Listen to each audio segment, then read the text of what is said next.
I think there are three key factors into building a successful relationship between the stat teacher and the department chair. The first one is that the teacher realizes that he or she is a resource for the entire building, but as well as for the department chairs.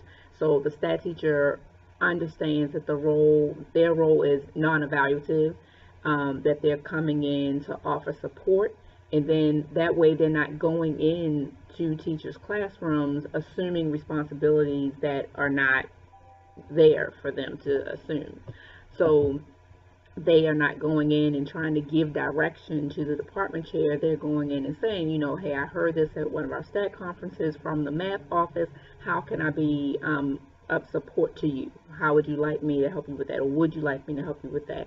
And coming in with that question as opposed to, hey, I heard this, we really need to do this. Make sure that those lines aren't blurred and there are no toes being stepped on.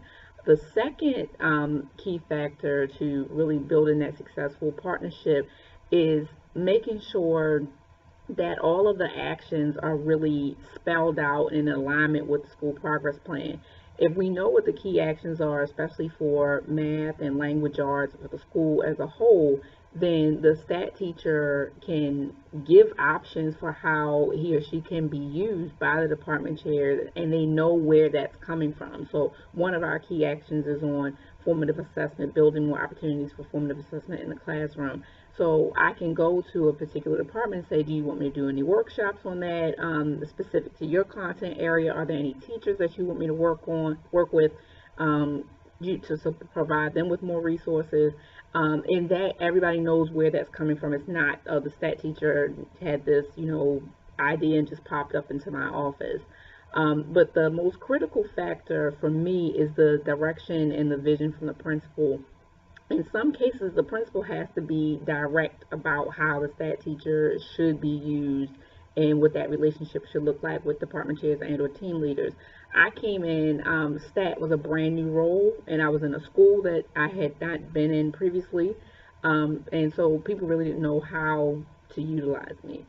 I brought in a little handout that I typed up. These are some things that I could do in departments. These are some things I could do in teams. And I passed that out, and everybody kind of shook their head like, oh, that's cute. But they didn't have a position like this before, so they really didn't utilize me right away. And I found myself just trying to create things to do, and I didn't want that to be how I spent most of my time.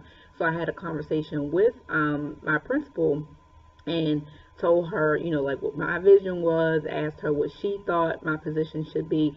And she actually then said to department chairs and team leaders, hey, I want Shannon to do professional development once a month, either at department meetings or at the team meetings.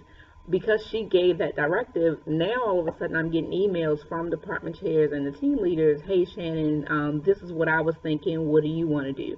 That started to build our relationship to the point that then department chairs started to say, well, hey, before my department comes to me with their observation lessons, I want them to come to you.